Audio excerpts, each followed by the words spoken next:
హిందూ ధర్మశాస్త్రం ప్రకారం పౌర్ణమి అంటే కేవలం చంద్రుడు పూర్తిగా కనిపించే రోజు మాత్రమే కాదు. ఇది మనసును ప్రభావితం చేసే అత్యంత శక్తివంతమైన సమయం. 2026లో మొత్తం 13 పౌర్ణములు రాబోతున్నాయి. జ్యేష్ఠ మాసం అధికం కావడం వల్ల పౌర్ణమి పుష్య పౌర్ణమి జనవరి 3 ప్రాముఖ్యత. ఈ రోజు కాశీ లేదా ప్రయాగ వంటి పుణ్యక్షేత్రంలో స్నానం చేయడం వల్ల మోక్షం లభిస్తుందని నమ్ముతారు.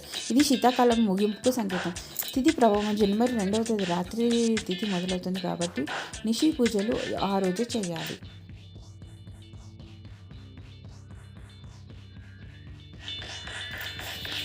మాఘ పౌర్ణమి ఫిబ్రవరి 1 ప్రాముఖ్యత. దీన్ని మహామాఘి అని కూడా అంటారు.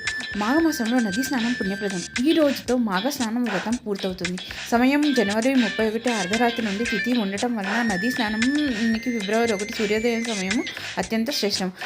పాల్గొన పౌర్ణమి, డోల్ పౌర్ణమి, హోలీ పౌర్ణమి, మార్చి 3 ప్రాముఖ్యత. ఇది వసంత ఋతువు రాకని సూచిస్తుంది కనుక డోల్ యాత్ర శ్రీకృష్ణుని ఉయ్యాల సేవ ఈ రోజు జరుగుతుంది. దక్షిణ భారతదేశంలో హోలీగా జరుపుకుంటారు.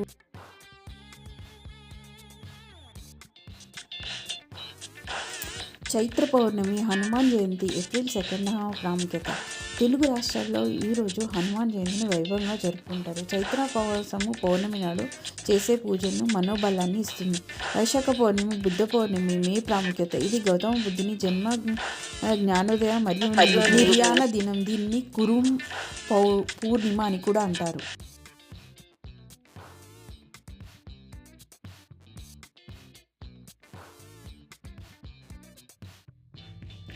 జ్యేష్ఠ పౌర్ణమి జ్యేష్ఠ మాసంలో అధిక మాసంగా రాబోతుంది. మే 31 దీన్ని అంతగా శుభకార్యాలకు వాడరు. 29 జ్యేష్టము. దీన్ని ఏరువాక పుణ్యము లేదా వటసావిత్రి పుణ్యముగా మహిళలు జరుపుకుంటారు. తమ సౌభాగ్య కోసం మర్రి చెట్టుకు పూజ చేస్తారు. ఆషాఢ పౌర్ణమి గురు పౌర్ణమి.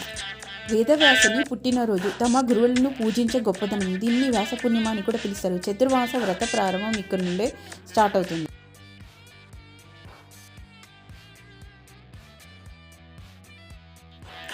శ్రావణ పౌర్ణమి, రాఖీ, జంధ్యాల పూర్ణిమ ప్రాముఖ్యత. సోదర సోదరీమణుల పండుగ.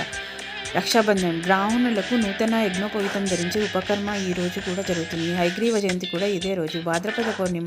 ఈ రోజు పితృపక్షాలలో ప్రారంభమవుతాయి. ఇది పితృదేవతల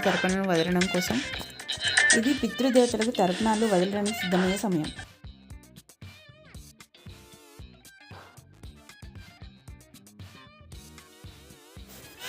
ఆశ్వయుజ పౌర్ణిమ, కోజాగరి. శరద్ పూర్ణిమ అక్టోబర్ 26 ప్రాముఖ్యత. దీన్ని కౌముది పూర్ణిమ అని కూడా అంటారు. లక్ష్మీదేవి ఈ రాత్రి భూమిపైకి వస్తుందని నమ్ముతారు. చంద్రకిరణాల్లో అమృతం ఉంటుందని భావించి రాత్రి వేళలో పరమాన్నం ఆరు బయట ఉంచుతారు, చంద్రుడి కిరణాలు పడేలాగా.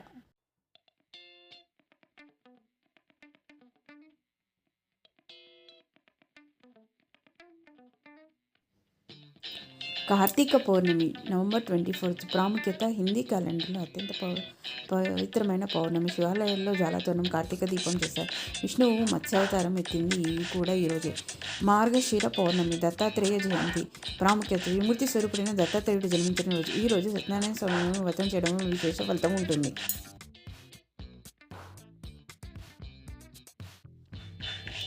తెలుగు పంచాంగం మధ్య తిథి ముగింపు సమయాల్లో కొద్ది నిమిషాల్లో తేడా ఉండవచ్చు. ఉపవాస నియమం. పౌర్ణమి ఉపవాసం ఎప్పుడూ చంద్రోదయం ఉన్న తిథి రోజే చేయాలి. ముగింపు. ప్రతి పౌర్ణమి నాడు లలితా సహస్రనామం పారాయణము లేదా సత్యనారాయణ స్వామి వ్రతం చేసుకోవడం వల్ల మానసిక ప్రశాంతత లభిస్తుంది.